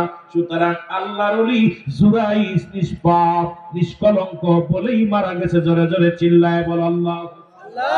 বালকটা সাক্ষী দিয়ে দুনিয়া থেকে বিদায় হয়ে গেল। রাজা দৌড়ে এসে জুরাইসের পায়ের মধ্যে পড়ে গেছে, ডাকতে বলে, জুরাইস তুমি আমারে ক্ষমা করে দাও। এই সবই আমি জানতাম, তোমাকে অপমানিত করার জন্য, লাঞ্ছিত করার জন্য, তোমাকে বিতাড়িত করার জন্য, তো টুপিওয়ালা দাড়িওয়ালাদেরকে কলঙ্ক দেওয়ার জন্য চেষ্টা করেছিলাম, এটা আমি পারলাম না। জুরাইস আমারে মাফ করে দাও। জুরাইস ডাকতে বলে, হুজুর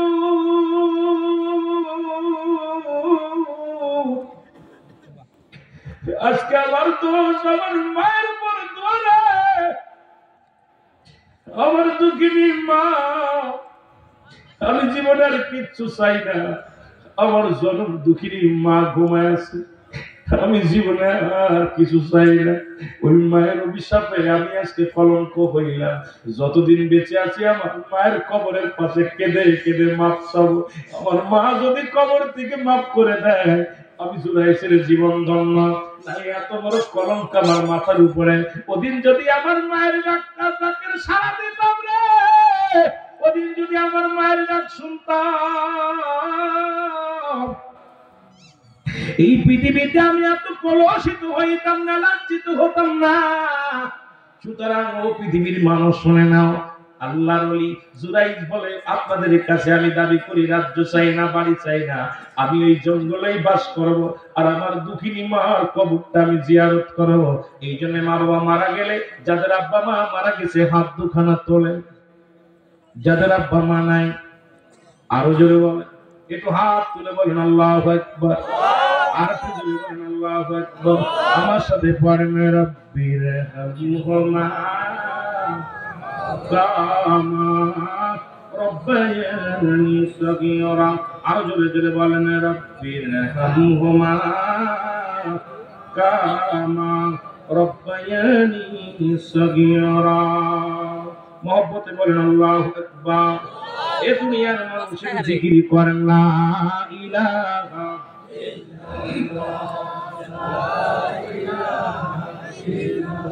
আরো জোরে লা ইলাহা।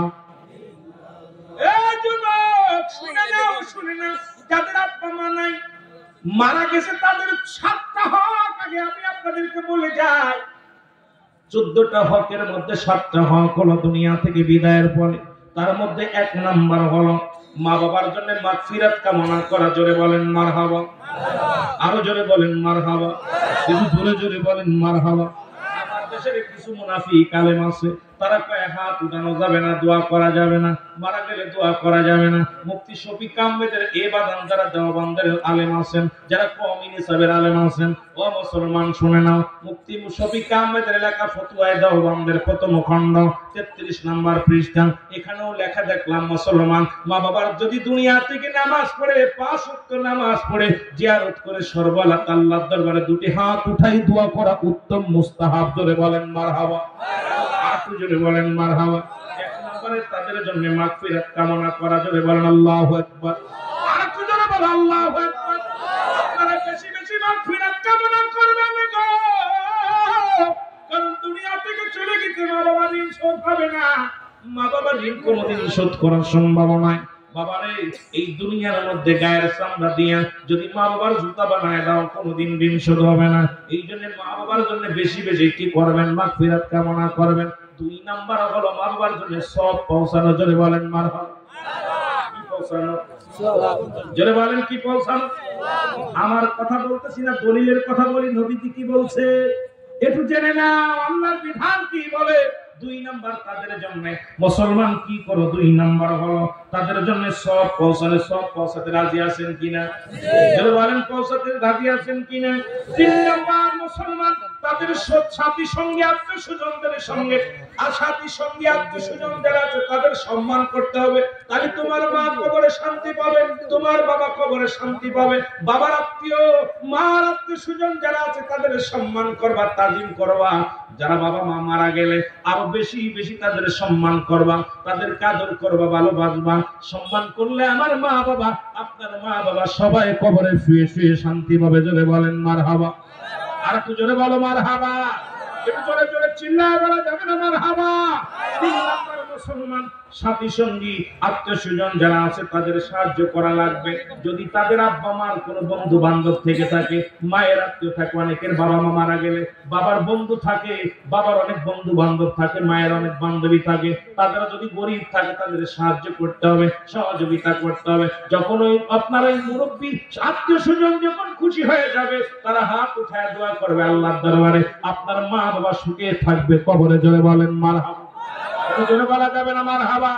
আত্মীয়স্বজনকে সাহায্য সহযোগিতা করতে রাজি আছেন কিনা? জোরে বলেন আছেন কিনা? ভয় পাননি? ও মুসলমান গভীর মনোযোগ শুনে নেন মুসলমান। 5 নম্বরে যদি তাদের মুসলমান ঋণ পরিশোধ করা লাগবে, যদি পৃথিবীর মধ্যে তারা ঋণ হয়ে যায়, আমানতদার যারা আদায় করতে হবে। মুসলমান শুনে নেন, ঋণ হয়ে মারা গেছেন, যত খুঁজে খুঁজে এখন আমাদের দেশের আলেমরা দেখি কবরে মাটি মরা মানুষটাদের সামনে নিয়ে কয়, আমার আব্বা জান যদি কোনো ভুল, যদি কোনো দিনা পাওনা থাকে মাফ করে দিবেন, আর যদি কেউ চান আমার সাথে যোগাযোগ করবে। বাবার এটা বলার দরকার, আপনি নিজে খোঁজ করবেন, বাড়ি বাড়ি প্রয়োজন হলে যাবেন, বাবার নিয়ে আসে কিনা, বাবার কাছে কেউ পায় কিনা, এইটা খুঁজে খুঁজে বার করিয়া তাদের ঋণগুলো শোধ করবেন। অনেক মানুষ তো চক্ষু লজ্জায় বলে না, 200, 500, 1000 টাকা পায়।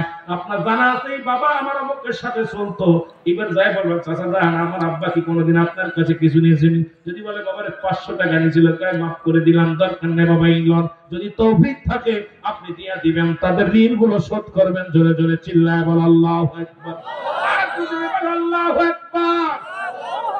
6 নম্বরে গো মুসলমান তাদের শরীয়ত মোতাবেক তাদের ওসিয়াত গুলো পালন করতে হবে। যদি ওসিয়াত করে যায় 6 নাম্বার, যদি ওসিয়াত করে যায় এই জমিটা অমুককে দিয়ে দিও, মাদ্রাসায় দান করো, ছেলেটা মাদ্রাসায় পড়াও, নাতিটারে অমুকটা কইরো, দাদারে অমুক রেজামাটা দিও, এটা দিও, ওসিয়াত শরীয়ত মোতাবেক যদি ওসিয়াত করে যায়, এটা পালন করা তোমার জন্য ওয়াজিব হয়ে যাবে রে মুসলমান। এই হকটা তোমার আদায় করতে হবে, না মা বাবা কষ্ট পাবে কবরে। 7 নাম্বার হলো সময় করে সময়ে যখনই পাও, তুমি চাকরি করো দৌড়াই বাড়ি আসছো, বাড়ি আসি আগে মা বাবার কবরের পাশে চলে যাও, তুমি করো বাজার করো, বাজার থেকে আসো, ফজরের নামাজ পড়ে যদি পারো দাঁড়ায় যাও, আসরের নামাজ পড়ে যদি দাঁড়ায় যাও, আব্বা মার কবরটা সময় মতো সময় করিয়া আমার রাসূল বলছে তোমাদের আব্বা মার কবরখানা জিয়ারত করবা। জোরে জোরে চিল্লায় বলা যাবে না মারহাবা? আর একটু জোরে জোরে চিল্লায় বল আল্লাহু আকবার। 7 নাম্বার হলো আব্বা মার কবরটা জিয়ারত করতে হবে। আমিন বলেন। আমিন। ছেড়ে দিব? কষ্ট হচ্ছে আপনাদের? 7টা হকের ভিতরে মৃত্যুর পরে যে 7টা হক আমি বলে দিছি, এবার জীবিত থাকলে যে 7টা হক আছে, বলবো না ছেড়ে দিব? জোরে বলেন, বলবো না ছেড়ে দিব? আপনাদের ভিতর থেকে উড়ামুড়া এসে গেছে মনে হচ্ছে। এই জায়গার লোকগুলো সামনে যারা বসে আছে ভদ্রভাবে বসে আছে, পিছনতে আস্তে আস্তে 2-1 ভাগছে। আমারও কাছে নাকি আর অল্প সামান্য সামান্য এইটা একটা বাঁচতে চললো। ছেড়ে দিব বাবা, কষ্ট হচ্ছে আপনাদের। ছেড়ে দিব? ছেড়ে দিব? এই উঠাউঠি করবেন, আরো একটু সময় নষ্ট করবেন। কয়টা হক? 14টা। কয়টা? 7টা হলো মৃত্যুর পরে আমরা জেনে নিলাম, আর 7টা হলো দুনিয়ায় থাকতে, বাবা মা থাকতে। তাহলে 7 নাম্বার আমরা বুঝলাম কি? 1 নাম্বার হলো সওয়াব রেশানি করা, 2 নাম্বার মাগফিরাত কামনা করা, আর 7 নাম্বার হলো সবচেয়ে গুরুত্ব যে তার বাপ মার কবরটা জিয়ারত করা। জোরে বলেন মারহাবা। আর একটু জোরে বলেন আল্লাহু আকবার। আরো জোরে বলেন আল্লাহু আকবার। এই পৃথিবীর মধ্যে 7টা হক হলো জীবিত থাকতে। জোরে বলেন মারহাবা। এই মুসলমান তার ভিতরে পিতামাতার প্রতি শ্রদ্ধাশীল হক। 1 নম্বরে তাদেরকে এত শ্রদ্ধাশীল হওয়া লাগবে যেন মাথাটা উঁচু না হয়। আব্বার সামনে যায়, মার সামনে যে যেন মাথাটা উঁচু হয় না। ডাক দিছে রুহুল আমিন, মাথাটা নত করে দাঁড়ায় থাকো, এ বাবা দাঁড়ায় থাকো। ডাক দিছে আব্দুর রহমান, মাথাটা নত করে থাকে। এমন শ্রদ্ধা করো, এমন সম্মান করো দুনিয়ার মধ্যে। তুমি মা বাবা ডাক দিলে জোরে উত্তর নিও না, আজকে যে নমনীয় বলা আব্বু জান আম্মি জান কিছু বলছেন আম্মি জান গো বাবার খবর। এত শ্রদ্ধাশীল হওয়া লাগবে তাদের প্রতি। খবরদার খবরদার দুনিয়ার মধ্যে তাদের যদি অশ্রদ্ধা করো। আমাদের দেশে অনেক ছেলে ডাক দিলে কি করছো,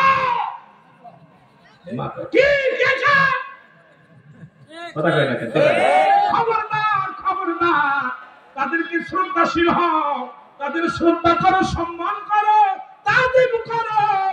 আল্লাহ রাব্বুল আলামিন খুশি হয়ে যাবে। জোরে বলো মারহাবা। আর একটু জোরে বলো মারহাবা। 2 নাম্বার হলো তাদেরকে মনে প্রাণে ভালোবাসতে হবে। জোরে বলেন আল্লাহু আকবার। তাদেরকে কি করতে হবে মুসলমান? তাদেরকে মনে প্রাণে ভালোবাসতে হবে। এই ভালোবাসার মধ্যে খুদ রাখা যাবে না। তোমার দেহটা তোমার অঙ্গের চাইতে বেশি ভালোবাসবা। কারণ তোমার গায়ে যদি একটা মশায় কামড় লাগে যেমন কষ্ট পাও, তোমার গায়ে যদি একটা পিপিলিকায় কামড় দেয় যেমন কষ্ট হয়, তোমার মা বাবার চিন্তা করবো আমার মা কত কষ্ট পায় রে, আমার মা কি মনে প্রাণে এত ভালোবাসবা। সারা পৃথিবী যদি একদিকে দেয়া দেয়, যদি সারা পৃথিবী যদি তোমার হাতের মধ্যে দিয়ে দেয়, বলবা আমি পৃথিবী চাই না। 7,000 ধন যদি তোমারে দিয়ে দেয়, কম 7,000 ধন চাই না, আমি চাই আমার জনম দুঃখিনী মা, আমি চাই আমার জনম দুঃখিনী বাবা। এই মুসলমান মন থেকে প্রাণ থেকে পৃথিবীর মধ্যে জায়গা দিবে একমাত্র আল্লাহর পরে স্থান দিবা মা বাবার। জোরে বলেন মারহাবা। আর একটু জোরে বল আল্লাহু আকবার। মনে প্রাণে ভালোবাসতে রাজি আছেন কিনা? জোরে বলেন আছেন কিনা? এই মুসলমান শোনো, 3 নম্বরের সর্ব মুসলমান শুনে নাও, সর্বদাই তাদেরকে তাদের কথা মেনে চলা, তাদেরকে মুসলমান দেখে শুনে তাদের কথা মেনে চলা। এমন ভাবে তাদের কথা মেনে চলতে হবে। বাবা যদি বলে ডানি যেতে হবে, বাইরে যাওয়ার কোনো সুযোগ নাই, বাইরে যেতে বললে ডানি যাওয়ার কোনো সুযোগ নাই। যদি পিতামাতা আপনাকে বলে বাবার এখানে বসে থাকতে হবে, ওটার কোনো সুযোগ নাই। কারণ পিতামাতার হুকুম ব্যতীত কোনো কাজ করা যাবে না। পিতামাতার হুকুম যদি একমাত্র বাবাই যদি জিনা করতে বলে, বাবা যদি দুনিয়ার মধ্যে খুন করতে বলে, এগুলো ব্যতীত দুনিয়ার মধ্যে মুসলমান শুনে নাও, পৃথিবীর মধ্যে বাবার কথার বাইরে যাওয়া যাবে না। এখন আমাদের বাপ পায় বাবা খবরদার ওই সিঁড়ির পাশ ঘুরিস না, এবার সিঁড়ি নিয়ে চলে যাবেন, শেরপুর বাসা নিবেন, তাও মা বাবা ছেড়ে দিবেন। যদি কোন বাবা ওই বন্ধুর সাথে চলিস না, এই বন্ধুর সঙ্গে আর গোপনে গোপনে বেশি চলবেন, আপনি বিপদগামী হয়ে যাবেন। শোনো, এই পিতামাতার কথা মেনে যে সন্তান চলে না, দুনিয়ার ভিতরে সে লাঞ্ছিত হয়, বঞ্চিত হয়, বেয়াদব আল্লাহর রহমত থেকে বঞ্চিত হয়। এই দুনিয়ার মধ্যে তারে মুসলমান বেশি ক্ষতিগ্রস্ত হয়ে যায়। জোরে জোরে চিল্লায় বলেন আল্লাহু আকবার। এত বিস্তারিত বলা বলার সময় নাই, আর কয়েক মিনিট 4-5 মিনিট কথা বলবো মুসলমান। 5 নম্বরে তাদের খেদমত করতে হবে মুসলমান, এমন ভাবে খেদমত করতে হবে রে, খেদমতের কথা বলবেননি, এমন খেদমত করবেন কোন রকম যেন বলা না লাগে।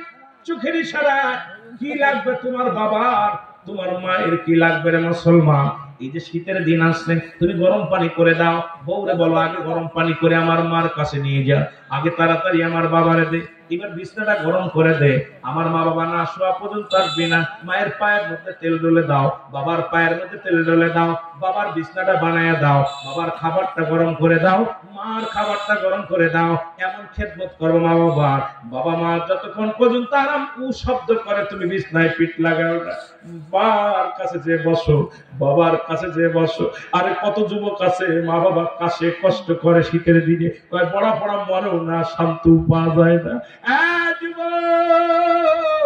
তাদের এমন খেদমত কর রে, এমন খেদমত কর, রাতের অন্ধকারে চোখের পানি ছেড়ে ডাকতে বলবে আল্লাহ আমার কলিজার টুকরা, আমার সার আগে আমার এগুলো এনে দেয়, আমার বলার আগে এগুলো করে দেয়। আল্লাহ এই দুনিয়ার মধ্যে আমার সন্তানকে তুমি কামিয়াব করো, আমার সন্তানকে তুমি রহমত দান করো, আমার সন্তানকে তুমি দুনিয়ার বালা থেকে বাঁচাও। এ দুনিয়ার মানুষ শুনে নাও, সর্বপ্রথম মুসলমান শোনো, সদা সর্বদা আব্বা মার খেদমত করতে চাই কি না? আরো জোরে জোরে চিল্লায় বলেন ঠিক কি না? শুনে নাও মুসলমান, শুনে নাও। এরপরে 5 নাম্বার, তাদের প্রয়োজনীয়তা পূরণ করা। কি প্রয়োজন? আব্বার কি প্রয়োজন, মার কি প্রয়োজন? যদি বাবা বুড়া হয়ে যায়, বাবা যদি জীবন থাকে রে মুসলমান, এখন মা মারা গেছে, তোমার দায়িত্ব বাবারে দিয়ে দাও, গটকালি করে গুনাহ হবে না। কারণ বাবার এখন প্রয়োজন, কারণ বাবা অন্যের কাজে চলে যেতে পারে। মার জৈবন আছে, তুমি মাকে বলতে পারো, মানুষদের বলাইতে পারো, মা আমি দ্বিতীয় বাবার প্রয়োজন করে দিব। মা মা গো ও মুসলমান, তাদের কি প্রয়োজন আপনি একবারে বুঝাইয়া দিব। বাবার কাপড় লাগবে, বাবার পোশাক লাগবে, বাবার খানা লাগবে, বাবার তেল লাগবে, বাবার কি লাগবে, মায়ের কি লাগবে, আপনি সন্তান হয়ে সব বোঝা লাগবে। কি কি লাগবে তার আপনার নিজেই বুদ্ধি হয়ে বুদ্ধি করে বোঝাইতে বুঝতে হবে।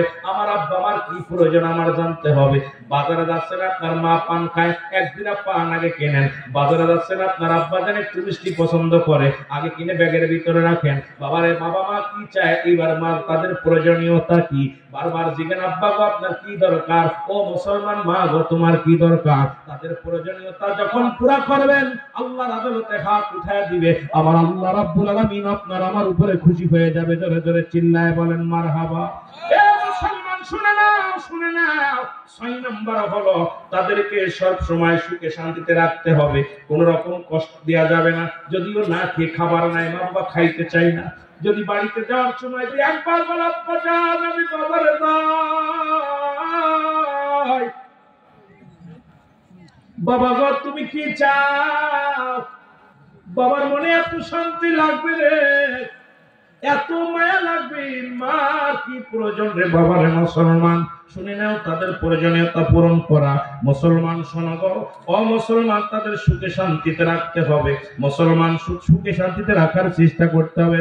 6 নাম্বার যেটা বলতেছিলাম মুসলমান, তাদেরকে সবসময় সবার জন্য ও মুসলমান 6 নাম্বার হলো তাদেরকে প্রয়োজনীয়তা কি এগুলো আমাদের খুঁজে খুঁজে বের করতে হবে না মুসলমান। এর 7 নম্বরে সদা সর্বদা তাদের সঙ্গে সাক্ষাৎ করতে হবে। মুসলমান শুনে নাও, তার কোথায় আছো, তুমি বসে আছো, চাকরি করো, দৌড়ে এসো, মার কাছে যাও, সাক্ষাৎ করো। বিদেশে আছো, ফোনটা দাও, ফোনটা দিয়ে বউ ছেলেরে বলো তোর দাদির কাছে আগে নিয়ে যা, তোর মা তোর বাবা দাদার কাছে নিয়ে যা, আগে আগে মার লাগে কথা কও, তারপরে তোমার বাবার লাগে কথা কও, এরপরে বোন লাগে ঘন্টার পর ঘন্টা তুমি কথা কও। আমার খবর নেওয়ার সময় থাকে না, ছেলের লাগে এত একটা মারো, মা বাবার খবর নিতে পারো না।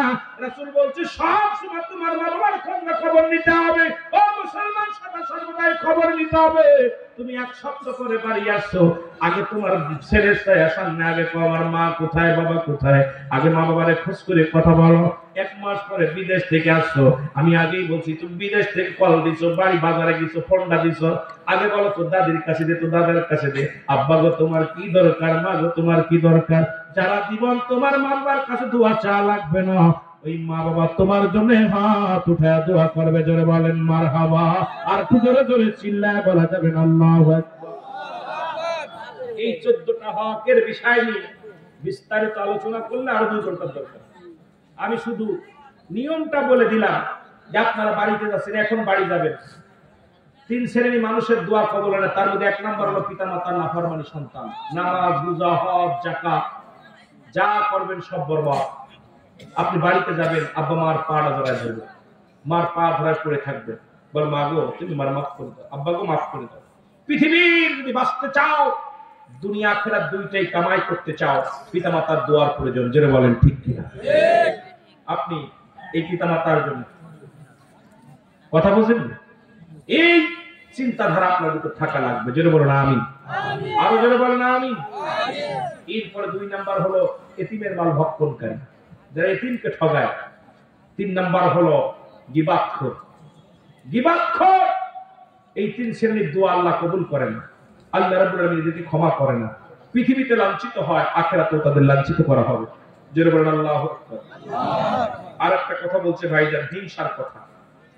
কিঞ্চিত পরিমাণ, জাররা পরিমাণ যার দেহের মধ্যে হিংসা আছে, লা ইয়াদখুলুল জান্নাহ, জান্নাতের সীমানাও সে যেতে পারবে না। আল্লাহু আকবার বলেন। হিংসার বিষয় বলছে, জাররা ব্যবহার করছে যে জাররা পরিমাণ, শস্য পরিমাণ যদি তোমার হিংসা থাকে মনের ভিতরে, এই মানুষগুলো দুনিয়া থেকেও লাঞ্ছিত হবে, আখিরাতেও লাঞ্ছিত হবে। হিংসা করা যাবে কোনটা নিয়ে? আপনি 2 রাকাত নামাজ পড়ছেন, আপনি 4 রাকাত পড়েন। আপনি একটা ভালো কাজ করছেন, আপনি 2টা ভালো কাজ করেন। এটা প্রতিযোগিতা করেন যে আমি ভালো কাজের জন্য, সওয়াবের উদ্দেশ্যে। আপনি যে ভাই, ওই ভাই এত ইবাদতবন্দি করে, আমি সেটা বেশি করবো। ওই 1 খতম কোরআন শেষ করছে, আপনি 2 খতম পড়েন। সুবহানাল্লাহ বলেন। কিন্তু এটা বাংলায় বলা হয় পরশ্রুতি কাতর। একজনের ভালো আরেকজন দেখতে পারে, একজনের ভালো একজন দেখতে পারে, এটা বাংলায় বলা হয় পরশ্রুতি কাতর। আরেকটা হলো বালহুয়া কিলাব, এই দুনিয়াটা হলো পচা দুর্গন্ধ মরি। মানুষের চরিত্র হলো কুকুরের চরিত্র। কুকুর যেমন মরি পাইলে খুশি হয়, সে যেমন আর মানুষগুলো ওই হিংসুকদের কারণে দুনিয়া পাইলে এরা খুশি হয়। কারণ হিংসা এমন একটা জিনিস যা সমস্ত আমলকে বরবাদ করে দেয়। জোরে বলেন ঠিক কিনা? আরো জোরে বলেন ঠিক কিনা? আল্লাহ আমাদের হিংসা মুক্ত আমল করার তৌফিক দান করুক। সকল বলেন আমিন। তবে একটা বাইরে নয়, 2 ঘন্টার উপর আলোচনা চলতেছে। আর 2